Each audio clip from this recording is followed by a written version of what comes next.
So Clara's had, she's been having a lot of seizures lately. Now you're tiny. You're clocking the grapes, yeah? There you are. There you answer. That's a good girl. Oh, she seems to have epilepsy now, which has come on from I don't know where. She had apparently had an infection, respiratory infection. The vet didn't think it was anything to do with egg laying, but we agreed that she was strong enough at the time, just about strong enough at the time, to have an implant. I know, darling, lovely, aren't they?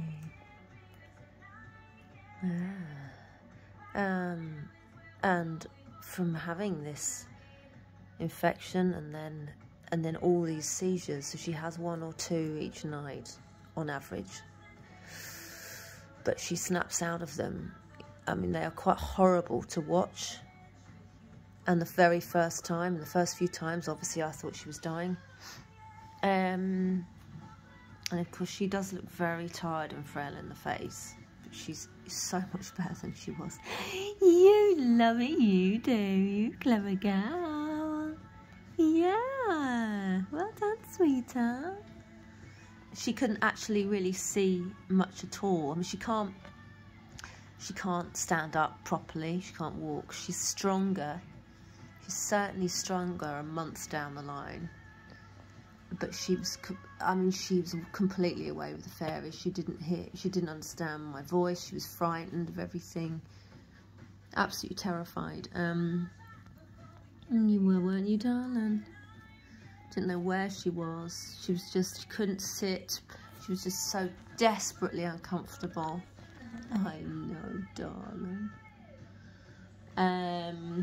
She has got some strength back.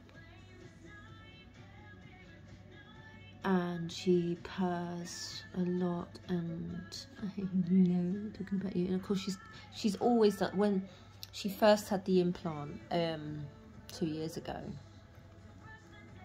when she arrived and her little group of girls had been foxed.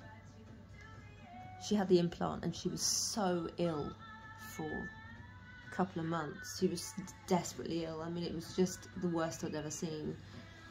And then she blossomed into the most beautiful girl I've ever seen. The most beautiful quality feathers and oh yeah, just spectacular. And the fox got her hip, so she's always had a hobble, but she's just been absolutely glorious. And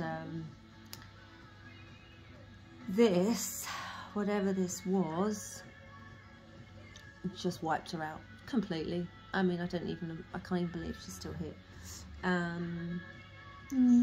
so beautiful. Oh, I know, darling. I know, sweetheart. So she's got the most incredible feathers growing through. They are spectacular. And the seizures, we don't get so terrified now because I'm usually always around to comfort her with them, and she sort of almost knows they're coming and sort of balances herself now. She's sort of got a tiny bit more strength. Look at those feathers. Oh, it itches, doesn't it, darling? I'm just praying that everything's going to calm down once these feathers are properly through. She's not accepting. She's having a huge, great feast. I'm trying to get enough calcium and B vitamins into her. It's never enough, but she's doing much better. And she normally starts wanting food at about midnight, so we're in a routine of like, yeah, of having a big feast, aren't we? Midnight feast, yeah. Yeah, she's a miracle. She really is a miracle. You're doing well, aren't you, darling? Yeah. I love you. It's a good girl. You're so beautiful, honey.